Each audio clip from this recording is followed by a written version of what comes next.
Oke, halo semuanya. Jadi, ya video kali ini, saya kali videonya apa? Struktur Lewis ya. Tadi ini lanjutan kimia ya. Karena 2 minggu lagi itu KBF kimia. Jadi kita akan coba perlahan cicil dari bab termokimia sampai struktur molekul ya. Sampai materi terakhirnya itu adalah teori orbital molekul. Jadi kita akan coba dulu termokimia. Ini ada 12 nomor yang saya buat, tapi ya mungkin jumlah soal bisa bertambah. Jadi saya akan bahas dulu mungkin antara sampai nomor 4 atau sampai nomor 5 karena soal 1, 2, 3-nya ini cenderung panjang. Ya, ini aja nomor satu aja sepanjang ini loh. Oke, sebentar.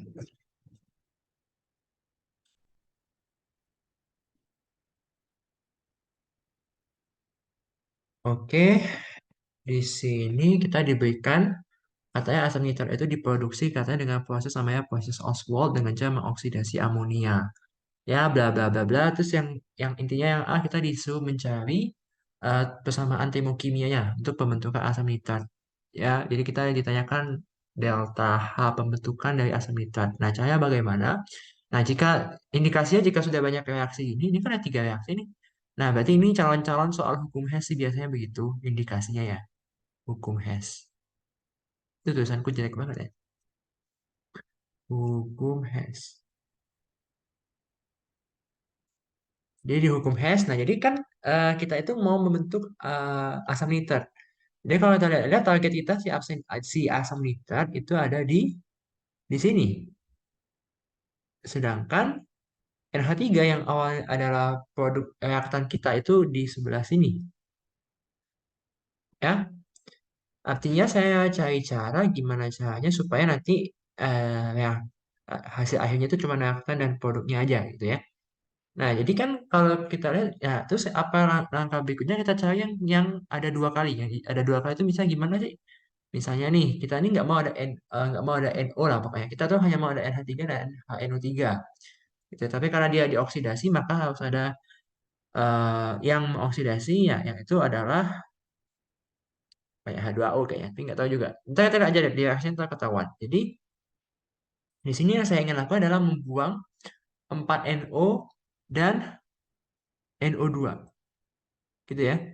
Jadi saya akan buang NO dan NO2. Nah, kalau kita lihat yang paling gampang dibuang itu adalah NO2. Kenapa?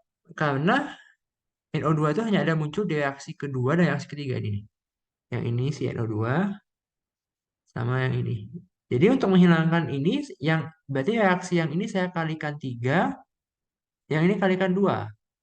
Udah kan? Terus yang ini si NO, kita kan mau hilangin si NO juga. Si NO itu ada di sini aja. Ada 4 NO di sebelah kanan. Lalu ada di sini 2 NO. Yang berarti kalau kali 3 jadi, ya kan ini dikali 3 ntar jadi 6 nih. Kita kan jadi 6. Yang ini akan jadi 2 kan NO-nya. Nah, jadi dia akan habis. Gitu ya. Nah, kita coba lihat dulu. Jadi intinya sekarang adalah kita akan mengkalikan ini dulu. Jadi yang A, saya buat reaksinya seperti ini. Di 4NH3, ini nggak usah tulis fase lah ya. Hehe. Yang atas kan tidak dikali apa-apa tuh. Nah, terus yang bawah kan dikali 3, berarti jadi 6NO ditambah 3O2 jadi 6NO2. Lalu di sini 6NO2 ditambah 2H2O jadi 4HNO3 ditambah 2NO. Nah, delta H-nya jangan lupa ya. Nah, delta H-nya karena dia diikut dikali. Jadi delta H-nya diikut dikalikan. Ya, kalau ini 500 satuan kilojoule. 113 kali 2 berapa? Berarti ini minus 216 kilojoule. Gitu ya. Terus si delta H yang ini berapa sih? Oh, sorry, kali 3 ya. Maaf, maaf. Berapa sih? 113 kali 3 itu berarti adalah 339 ya. Yang ini akan jadi minus 278 kilojoule. Karena nggak ada yang reaksinya kita balik. Nah, jadi kalau teman-teman lihat di sini, saya bisa mencoret apa saja di sini. Gitu ya. Jadi 4NO apakah bisa saya coret? Kan gini ya. Yang NO2 ini kan ada NO2 di kanan sebanyak 6, NO2 di kiri sebanyak 6. Berarti saya kiri kanan coret gitu ya. Terus yang ini sama ini kan 4. Yang ini sama yang ini juga habis kan jadi habis. Tuh, gitu ya. Terus apa lagi di sini yang habis? Ya, gila. Ada nggak? Ada ya. Ini antara 5 sama 3. Oh, dia di ruas yang sama. Oke, bodo amat kalau gitu. Ini ya yang bisa dihapus ya. Ini sisa 4H, 2O, yang ini akan jadi 8. Jadi, reaksi akhirnya adalah 4NH3 ditambah 8O2 akan jadi 4HNO3 ditambah 4H2O. Gitu ya. Nah, ini delta H-nya tinggal dijumlah aja. Jadi 907 tambah 339 tambah 278. Berarti akan jadi delta H-nya minus 1524 kilojoule. Ya, itu reaksi pembentukannya. Tapi kalau kita mau dalam keadaan standar, kalau kita mau dalam keadaan standar pembentukan asam nitrat, berarti si HNO3-nya koefisiennya harus 1. Berarti di sini kita bagi semua dengan 4, maka yang akan terjadi akan seperti ini. Kalau kita bagi semua dia dengan 4.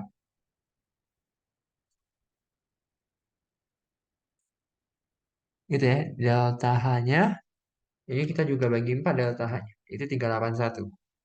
Jadi ini minus 381 kilojoule. Ya, jadi ini sekaligus menjawab yang B. Kenapa menjawab yang B? Karena yang B ditanyakan hitung kalau reaksi yang terlibat dalam pembentukan 1 mol HNO3. Ini kalaunya. Oh ya, ini kan kilojoule per mol. Jadi ini delta H dalam keadaan standar. Kilojoule per mol. Gitu ya. Oke, terus yang C. Pada pembentukan 1 mol HNO3 melalui proses Ostwald, nilai perubahan energi dalam sebesar minus 351,75 kilojoule. Gitu ya. Maka hitung kerja yang terlibat dalam proses reaksi tersebut. Nah, yang saya tahu ada persamaan yang sangat penting ya sebenarnya dalam termokimia itu adalah seperti ini. Jadi adalah delta H itu adalah delta eh, yang ditambah dengan delta P kali V. Di mana kerja yang dilambangkan dengan W itu adalah negatif delta PV. Berarti kalau saya punya ini berarti akan jadi gini dong. Nah, jadi kalau kita mau cari W berarti adalah delta E yang kita kurangi dengan delta H. Dengan delta H-nya adalah ini kan. Ya nggak? Jadi, karena angkanya sudah ada, berarti di sini W sama dengan minus, atau saya kebalik ya, delta E, delta H sama dengan delta E plus delta PV.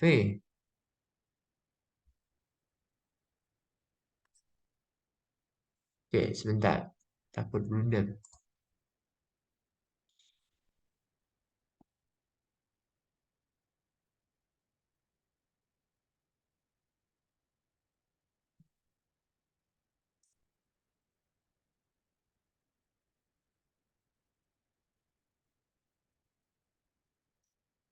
Benar kok. Ya, benar. Dasaran aja. Wait, wait.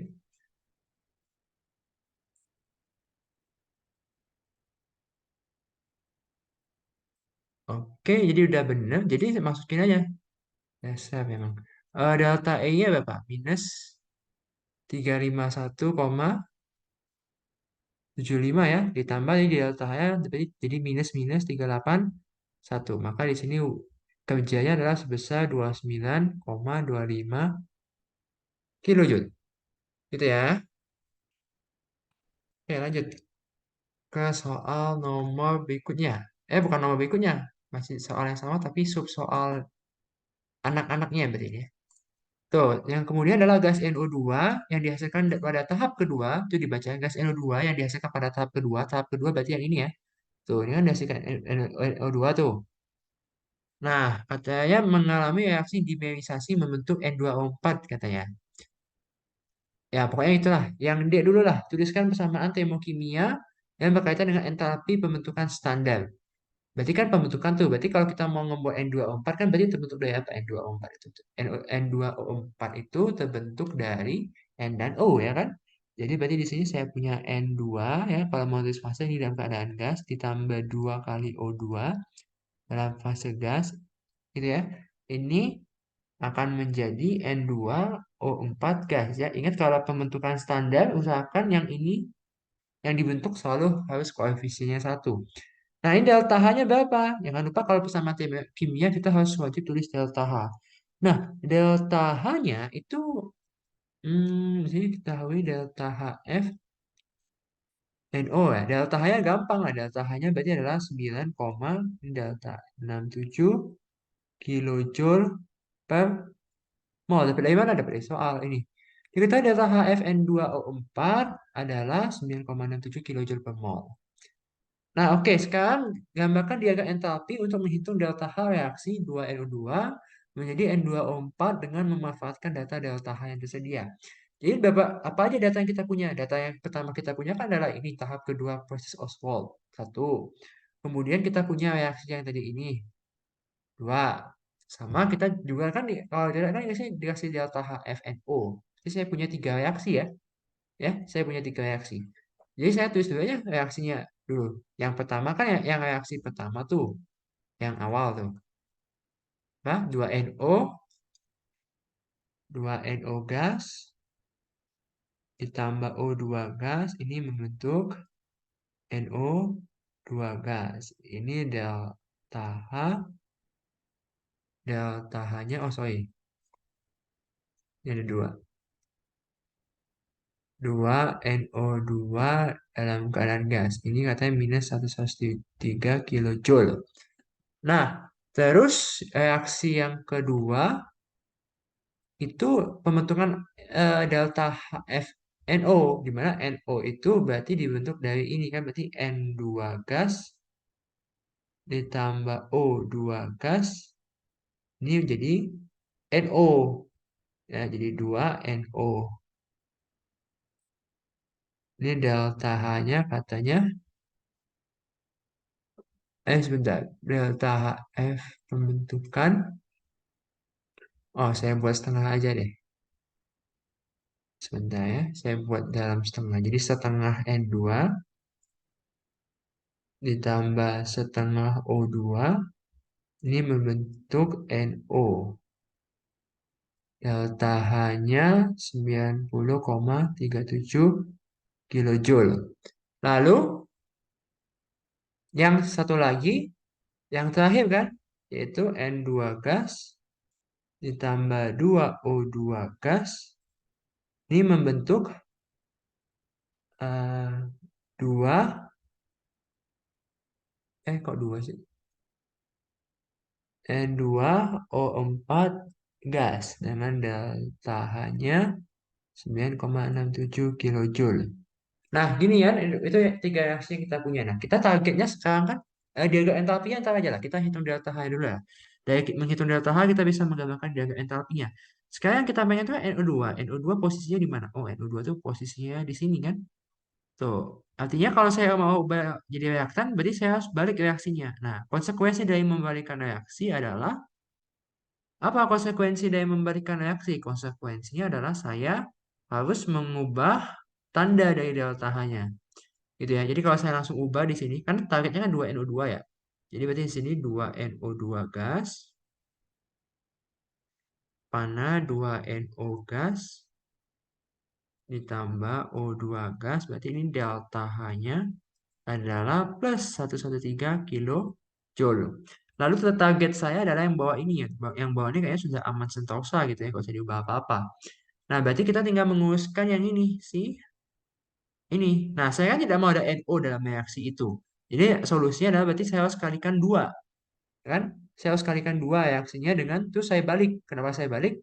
Karena supaya dia berada di sebelah kiri. Jadi kalau di sebelah kiri saya bisa coret. Jadi sekarang yang reaksi kedua berarti saya kali 2 terus saya balik. Kalau yang ini tadi yang atas nih balik doang. Tuh, kalau yang reaksi ketiga nggak bisa diapa-apain. Jadi berarti di sini akan jadi 2 NO gas, ya. Ini jadi N2 gas ditambah O2 gas. Delta H-nya itu berarti akan jadi minus 180,74 kilojoule. Gitu ya? Minus 180,74 kilojoule. Dan yang terakhir, N2 gas ditambah 2O2 gas akan jadi N2O4 gas. Dengan delta H-nya adalah 9,67 kilojoule. Maka di sini kita bisa langsung coret-coret semua kan ya. Jadi ini berarti ini dicoret sama yang ini berdua ditambah kan jadi 2 kecoret sama yang ini. N2 yang ini kecoret sama yang ini. Berarti tinggal sisa 2NO2 gas menjadi N2O4 gas. Maka delta H-nya piro iki? 180,74 dikurang 113 tambah 7. 5 minus delta H-nya adalah minus 58,07 kilojoule. Gitu ya. Nah, oke. Sekarang diagram entalpinya gimana? Kita udah tahu nih. Ya, minus 58,07. Tapi dari mana? Jadi dia tuh memulai dari sini. Awal-awal kita itu kan hanya punya N2 dan O2. Ya kan? N2 dan O2 kita bentuk jadi NO. Gitu ya. Ya kan? Jadi teman-teman pahami dulu ya. Jadi pertama-tama kita dari N2 dan O2. Kita bentuk NO. Si NO-nya bereaksi lagi ke yang atas. Ke ini. Bereaksi dengan O2 kebentuklah NO2. Nah, dari NO2 ini barulah membentuk si N2O4. Jadi pertama-tama reaksi yang kita tulis itu yang ini dulu. Gitu ya. Jadi setengah N2 ditambah setengah O2 gitu kan ya. Ini dulu nih ditulis. Tuh. Ini kalau kita tarik ke atas. Ini kan akan jadi NO kan? Ya nggak? NO. Nah, di mana NO-nya ini bereaksi lagi dengan si O2. Sebentar.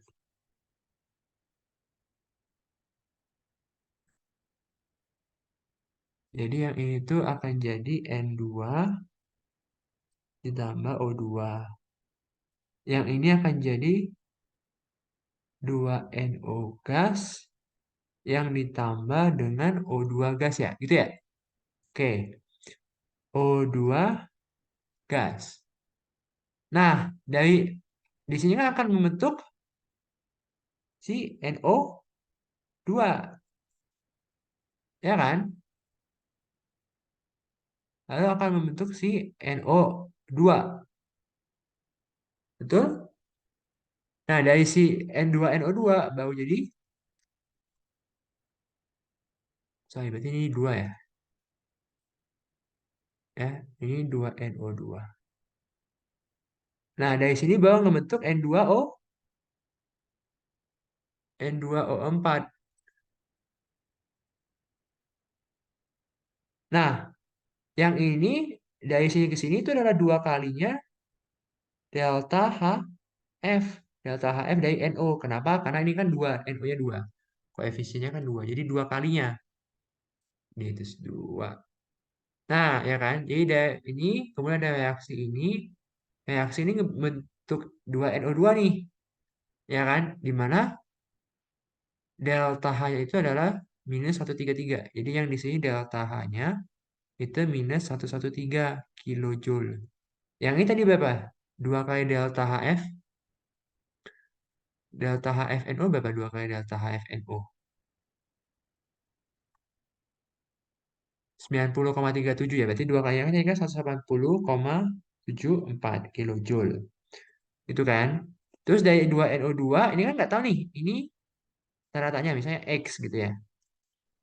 Tapi kita tahu dari N2 dan O2 ini bisa juga langsung dibikin N2O4. Ya nggak? Nah, bisa juga langsung dibikin N2O4 gitu. dengan delta H-nya berapa? Delta H-nya adalah ini kan 9,67.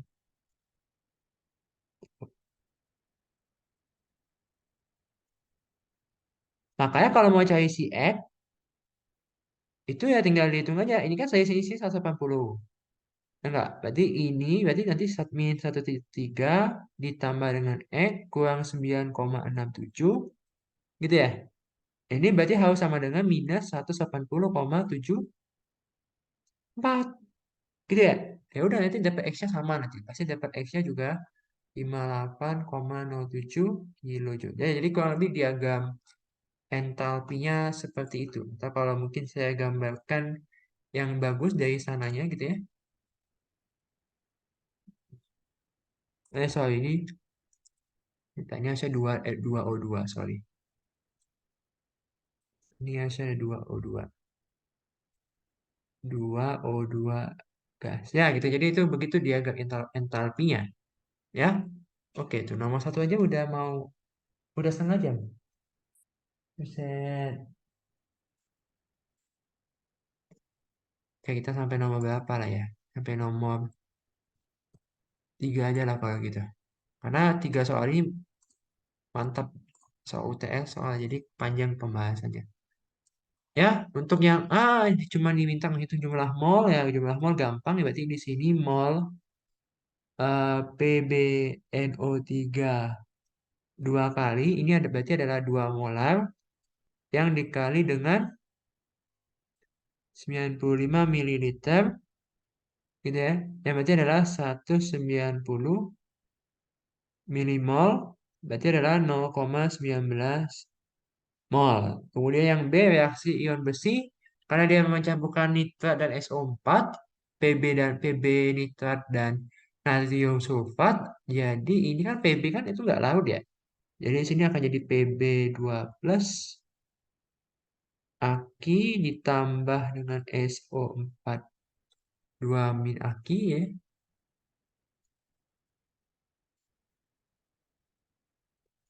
Ya ini materi sebelumnya cuma diulang aja tentang aturan kelautan gitu ya. Karena kan Pb kan sulfat itu dalam Pb itu tidak larut.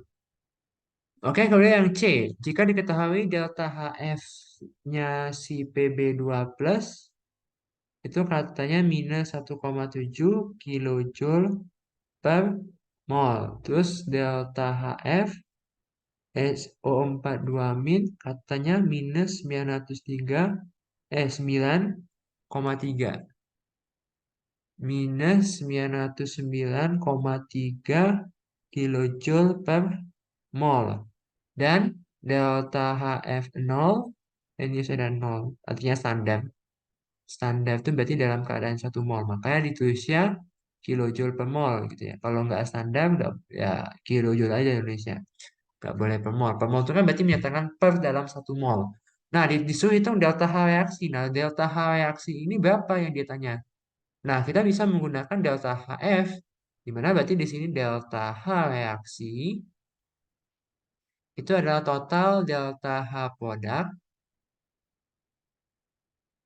dikurang total delta H reaktan. Jadi kanan kurang kiri atau produk kurang reaktan. Jadi berarti di sini delta H reaksi akan sama dengan berapa? Yang di PbSO4 dulu berarti kan jadinya min 920,1 minus min 1,7 minus 909,3. Ya, hasilnya wassalam. Tapi dalam kilojoule per mol. Ya, hasilnya wassalam. Tapi hasilnya dibutuhin ntar. Ya udah hitung lah ya. 9,1 kalau nggak salah. Minus 9,1. Minus 9,1 kilojoule per mol. Nah, di sini yang D. Yang D disuruh menghitung perubahan energi pada proses pencampuran. Nah, sekarang kan kalau kita ditanyakan energi dalam pasti nggak akan jauh dari reaksi ini. Delta H itu adalah delta E yang ditambah dengan delta PV. Nah, sekarang kita itu dalam fase larutan reaksinya. Nah, kalau dalam fase larutan berarti tidak ada perubahan volume. Alias di sini delta V akan bernilai nol. Karena bernilai nol, maka di sini delta H ini akan sama dengan nilai delta E. Gitu ya.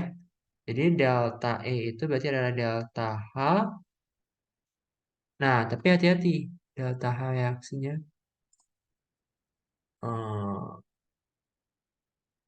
Oke, berarti nggak boleh pakai kilojoule ini. Jadi berarti ini kilojoule doang sebentar. Berarti ini minus 9,1 kilojoule. Oke, nah di sini delta H-nya ini harus dikali untuk setiap molnya, gitu ya. Jadi eh, delta E itu adalah di sini berarti delta H yang kita kalikan dengan N-nya. Jadi dia harus dalam setiap mol. Delta H dikali dengan N. Gitu ya. Sebentar.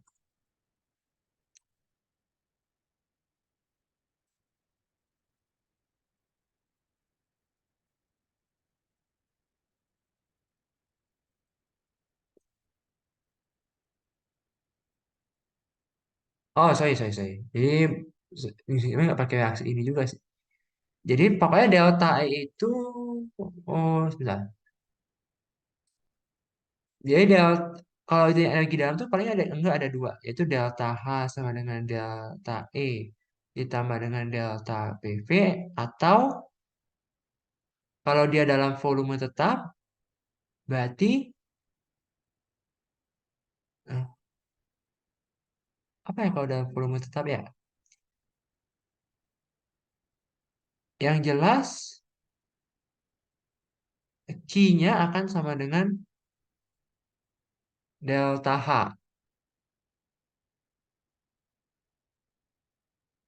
Dia akan sama dengan delta H.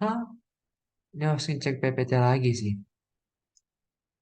Karena dalam keadaan volume tetap itu berarti QV akan sama dengan delta E. Ya, ya. Atau, jadi gini, kalau dalam volume tetap berarti QV itu akan sama dengan delta E. Gitu ya. Jadi di sini berarti delta E-nya adalah kalor. Di mana kalor itu berarti delta H yang dikalikan dengan mol. Ini per mol benar. Jadi ini akan jadi delta E. Jadi berarti di sini delta H-nya kan minus 9,7 ya. Minus 9,1 kali 0,19 sama dengan delta E. Jadi di sini delta E-nya itu akan bernilai minus 1,729 kilojoule. Ya, dan yang E disuruh menghitung reaksi campuran. Jadi, berarti ini Q reaksi akan minus Q lautan. Dimana Q reaksinya udah dikasih tahu nih, kan sama dengan delta E. Berarti di sini minus. Nah, kalau dalam rumus ini usahakan dalam joule. Kenapa? Karena akan ada satuan yang mengganggu. Yaitu ini satuannya tuh yang ini loh. Tuh, yang ini. Karena ini per joule. Jadi, eh total gramnya kan 190 gram ya. Total massa kan, jadi kan ini massa total dikali C air dikali dengan delta T. Massa totalnya kan adalah eh 190 gram yang dikali dengan 4,2 dikali dengan delta T. Nah, nanti delta T ya berapa? Berapa dalam derajat Celcius. Kemudian ingat bahwa delta T itu adalah T akhir yang dikurangi dengan T awal. Di mana T awalnya kita tahu itu adalah 23,7. Nanti jadi berarti ini T akhirnya akan sama dengan delta T tambah 23,7. Nah, silakan dicari delta T-nya berapa, lalu masukkan ke sini. Gitu ya. Oke, lanjut ke soal nomor 3. Soal nomor 3 ini juga mantap juga.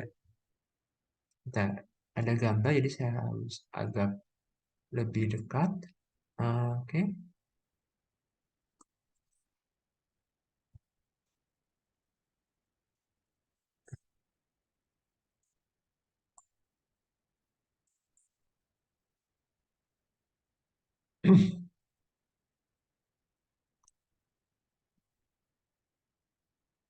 Oke, yang nomor tiga, pada keadaan standar metana hingga butana berfasa gas, sedangkan ya itu nggak penting.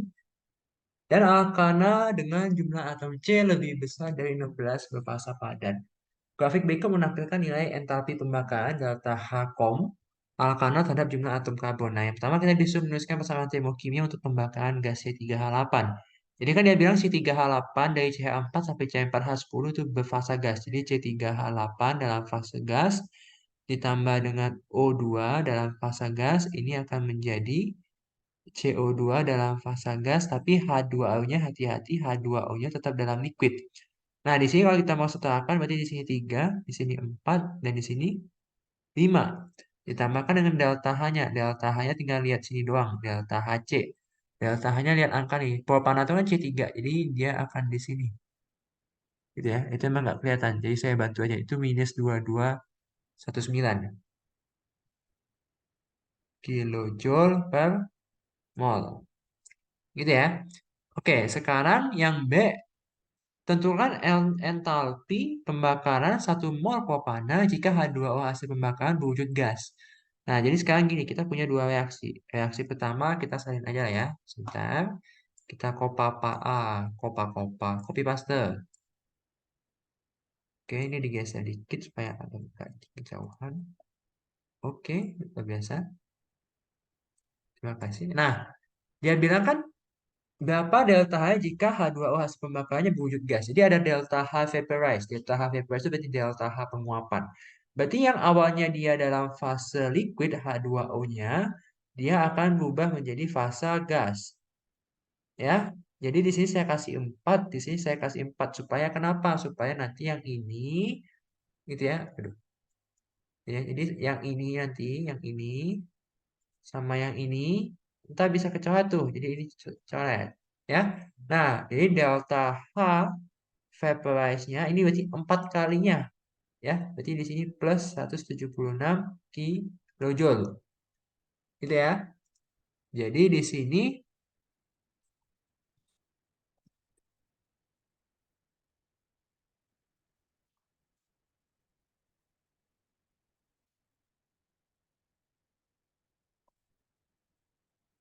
berapa ya? Ini juga pemal nggak apa-apa sih. Karena kan udah dikali 4 juga.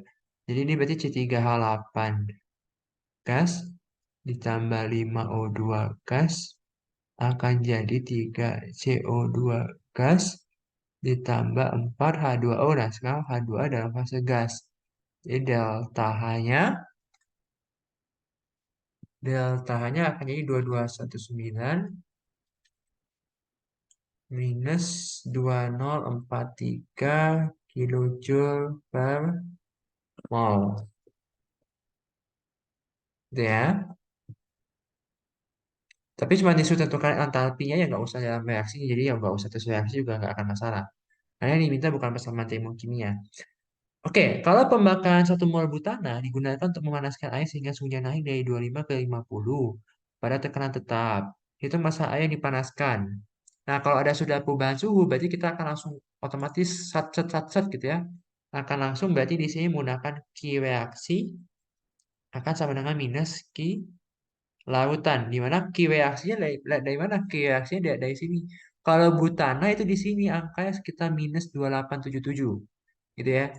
Jadi berarti di sini minus 2877. Nah, ini kalikan dengan 10 pangkat 3 karena kita mau satuannya dalam joule ya. Ingat kalau gini ubah dulu ke joule karena ada satuan yang mengganggu kita yaitu ini pasti 4,2 ini karena dia dalam joule bukan dalam kilojoule. Nah, berarti di sini akan jadi minus M dikalikan dengan 4,2 yang dikalikan dengan delta T berarti 25. Kenapa 25? Dari 25 ke 50 berarti delta T-nya 25. Maka di sini jadinya minus 2877 kali 10 pangkat 3 ini akan sama dengan minus 25 kali 4,2 itu berarti adalah 105. Jadi minus 105 M. Nanti M-nya teman-teman akan dapatkan kalau nggak salah jawabannya 27400. 27400 gram. Gitu ya. Oke, pokoknya kalau ada indikasi perubahan suhu langsung masukin rumus reaksi minus Q lautan aja sih kalau kata saya. Tapi kalau dalam satu sub soal ya, kalau misalnya dia dalam soal lengkap, kita kan nggak tahu kapan dia pakai atau kagak. Nah, sekarang yang D, hitung peningkatan entalpi pembakaran alkana setiap penambahan satu unit CH2. Nah, jadi di grafik ini tuh dia tuh naik untuk setiap CH2. Jadi kan yang ini misalnya, yang ini tadi kan C3H8, yang ini jadi C4H10. Berarti C-nya naik satu, si H-nya naik 2. Jadi dari sini ke sini itu setiap CH2. Nah, gimana cara nentunya berapa? Nah, kita pakai seperti apa ya? Pakai rentang gitu ya. Jadi kalau teman-teman lihat di sini, coba saya hapus dulu angka-angka ini. Jadi di sini yang paling kecil itu minus 890, yang ini minus 5470. Ini ada 1, 2, 3, 4, 5, 6, 7, 8. Gitu ya. Jadi di sini caranya adalah minus ini. Jadi delta peningkatan delta P saya sebut delta H aja. Jadi ini berarti adalah awal kurang akhir kurang awal atau awal kurang akhir. Ayo, ayo, yang mana yang benar? Akhir kurang awal lah. Akhirnya kan minus 5470 tuh. Enggak? Satu, dua, tiga, empat, lima, enam, tujuh, delapan. Saya bagi tujuh ya. Tujuh sih bagi tujuh. Karena yang pertamanya nggak ikut. Ya kan dia kan mulai dari sini. Berarti kan ini titik nolnya kan. Jadi ini hitung satu. Dari sini hitung satu. Dari sini hitung satu. Tiga, empat, lima, enam, tujuh. Bentar, gimana sih? Ulang, ulang, ulang, ulang, ulang. Berhitung aja sulit. Ini satu. Dari sini ini dua. Dari sini tiga. Ini empat. Lima, enam, tuh, tujuh ya. Jadi bagi tujuh bukan bagi 8. Jadi minus 5470 minus minus 890 ini dibagi 7. Jadi di sini delta H-nya untuk setiap peningkatan CH2 itu bisa dirata-ratakan sebesar minus 654,3 kilojoule per mol. Nah, jawaban nomor D akan berhubungan dengan jawaban yang E. Perkirakan entalpi pembakaran standar untuk C10 H22. Sekarang data yang kita punya, yang di sini paling mentoknya itu cuma di C8.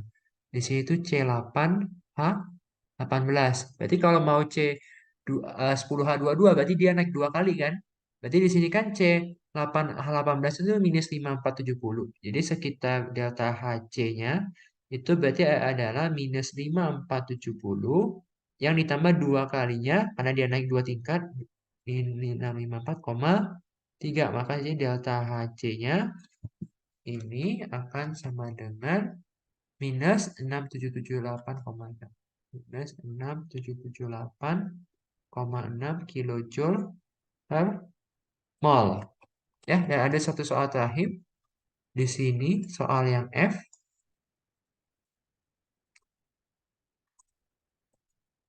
Di sini soal yang F disuruh hitung perubahan energi dalam.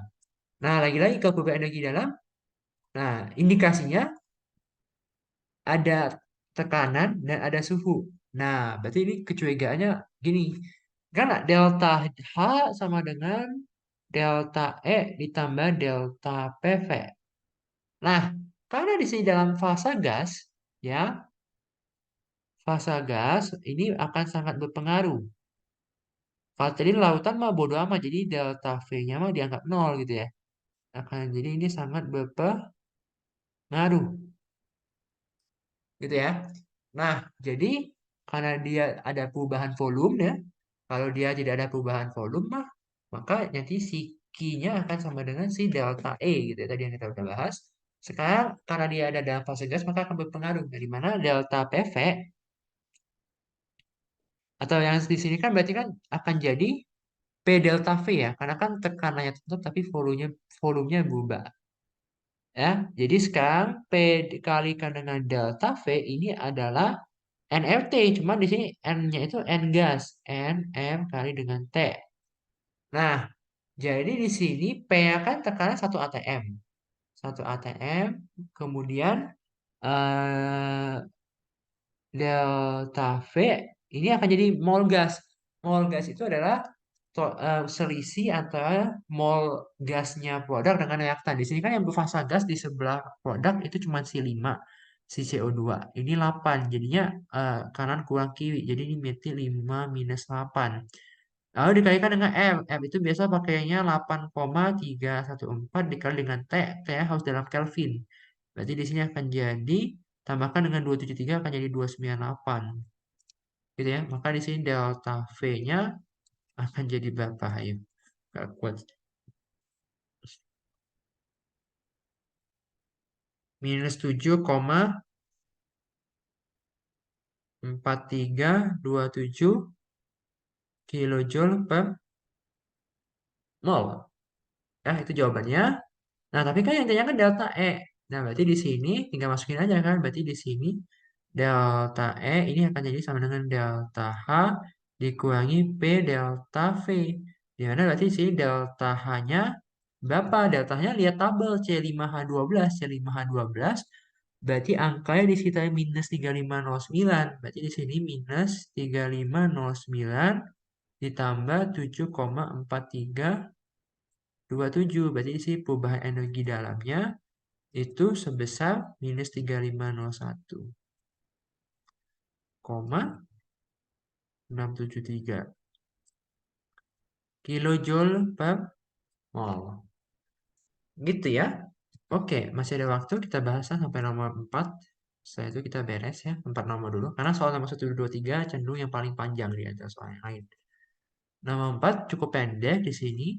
Di sini kita punya kalorimeter katanya dapat digunakan untuk menentukan kemunian suatu zat. Sebuah cincin emas dengan massa 10,5 gram dipanaskan kemudian dicelupkan ke dalam ini. Jika suhu air berubah, apakah cincin terbuat dari emas murni? Nah, jadi kalau ini sih ide saya itu tinggal pakai asas break aja, cuman nggak tahu benar atau kagaknya gitu ya. Belum ada validasi jawabannya, cuman kalau saya mikirnya sih langsung aja. Jadi berarti di sini langsung aja, berarti kan Q yang lepas akan sama dengan minus Q yang terima. Gitu ya. Kalimeter tekanan tetap.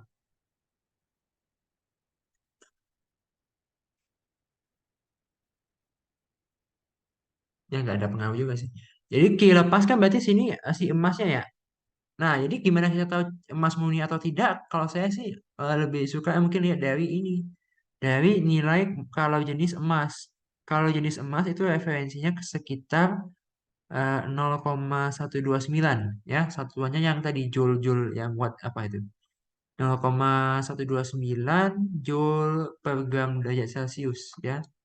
Joule per gram derajat Celcius gitu ya. Nah, jadi kita lihat aja. Jadi ini berarti kan kalau kilepasnya kan berarti si emas tuh. Berarti kan 10,5 dikali dengan C emas dikali dengan delta T. Delta T-nya itu adalah berarti kan dari 31 minus 78,3. Ini minus kita 5 minus airnya ada 50 gram, 50 kali 4,2 kali 31 kurang 23,7 berapa? 7,3 ya? Iya 7,3. 7,3. Ya intinya ini dihitung gitu ya. Oh saya bantu hitung lah. 50 kali 4,2 kali 4,3. Jadi ini akan sama dengan minus 153378,3 minus 31 47,3 47,3 kali 10,5 496,65 kali C emas. Jadi berarti sini C emas akan sama dengan satu ini minus 1533 bagi 49,5. Jadi sekitarnya dapat sekitar 3, sebentar salah ketik, 496,65. Dapatnya sekitar 3,087. Nah, karena C emasnya tidak sesuai dengan C referensi, gitu ya, maka bukan emas murni. Tapi jarang lah ya. Biasa kalau KBF kan kita nemukannya soalnya yang beranak cucu. Jadi ya kurang lebih perhatikan baik-baik, terutama untuk hukum hash ya. Hukum hash tuh lumayan pengaruh sih. Ya, oke. Jadi itu dulu untuk 4 soal yang ini. Selanjutnya nanti akan dibuat video ya kalau ada kesempatan. Oke, terima kasih dan sampai jumpa.